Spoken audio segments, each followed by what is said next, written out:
যখন বিশ্বের প্রভাবশালী রাষ্ট্রগুলো গাজায় ভয়াবহ ইসরায়েলি আগ্রাসনের বিরুদ্ধে চোখ বুজে থাকে, তখন এক ইতালীয় নারী আইনজীবী তার নির্ভীক অবস্থান দিয়ে যুক্তরাষ্ট্র ও ইসরায়েলের আধিপত্যবাদী বয়ানকে চ্যালেঞ্জ জানান।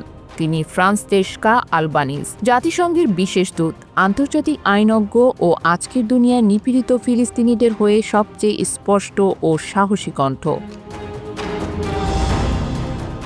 গত ৩০ জুন তার প্রকাশিত প্রতিবেদনে গুগল, মাইক্রোসফট, অ্যামাজন সহ ৬০টিরও বেশি আন্তর্জাতিক কোম্পানিকে অভিযুক্ত করা হয় ইসরায়েলের গণহত্যামূলক অর্থনীতিতে অবদান রাখার জন্য। তার ভাষায়, এই কোম্পানিগুলো দখলদারিত্বকে স্বাভাবিক করেছে এবং ইসরায়েলি আগ্রাসন থেকে মুনাফা অর্জনের মাধ্যমে গণহত্যার অর্থনীতিকে টিকিয়ে রেখেছে। তিনি জাতিসংঘ সদস্য রাষ্ট্রগুলোকে এসব প্রতিষ্ঠানের বিরুদ্ধে নিষেধাজ্ঞা ও তদন্ত শুরুর আহ্বান জানান।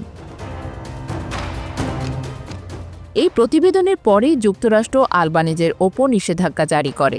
ওয়াশিংটনের ভাষ্য অনুযায়ী তিনি মার্কিন স্বার্থের বিরুদ্ধে রাজনৈতিক ও অর্থনৈতিক যুদ্ধ চালাচ্ছেন। নিষেধাজ্ঞার আওতায় তার যুক্তরাষ্ট্রে প্রবেশ সীমিত করা হয়েছে এবং সেখানে তার যদি কোনো সম্পদ থাকে তা জব্দ করা হবে। এই সিদ্ধান্তে করা প্রতিক্রিয়া জানান আলবানিজ। এক বিবৃতিতে তিনি বলেন, এই নিষেধাজ্ঞা আমার কাছে মনে হয়েছে মাফিয়ার হুমকির মতো। তিনি বলেন, নিষেধাজ্ঞা তখনই কাজ করে যখন মানুষ ভয় পায় এবং চুপ করে থাকে, কিন্তু আমি সেটা করব না। আমি ন্যায় বিচার ও আন্তর্জাতিক আইনের পক্ষে কথা বলতে থাকব। ২০২২ সাল থেকে জাতিসংঘের বিশেষ দূত হিসেবে কাজ করছেন আলবানিজ। এর আগে তিনি জাতিসংঘ, ইউএনএইচসিআর, ইউএনডিপি ও ইউএনআরডব্লিউতে মানবাধিকার বিশেষজ্ঞ ও আইন কর্মকর্তা হিসেবে দায়িত্ব পালন করেছেন।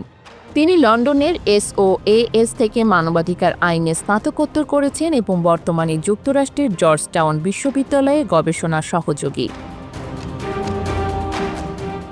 নিষেধাজ্ঞার আগে মিডল ইস্ট আইকে দেয়া এক সাক্ষাৎকারে আলবানিজ বলেন, ইসরায়েল দখলদারি তন্ত্র কেবল একটি রাষ্ট্রীয় উদ্যোগ নয়, বরং একটি সংগঠিত রাজনৈতিক অর্থনৈতিক চক্রের অংশ। ইউরোপ, যুক্তরাষ্ট্র এবং প্রতিরক্ষা খাতের এক অভিজাত গোষ্ঠী এই আগ্রাসনকে বাণিজ্যিক প্রকল্পে রূপ দিয়েছে। তার ভাষায়, আন্তর্জাতিক আইনে স্পষ্টভাবে বলা আছে, দখলদার রাষ্ট্রকে সমর্থন বা অর্থায়ন করা অবৈধ। কিন্তু বাস্তবে আজ আমরা দেখছি কিভাবে কর্পোরেট ও রাষ্ট্রীয় ক্ষমতা মিলে এই গণহত্যা থেকে লাভবান হচ্ছে।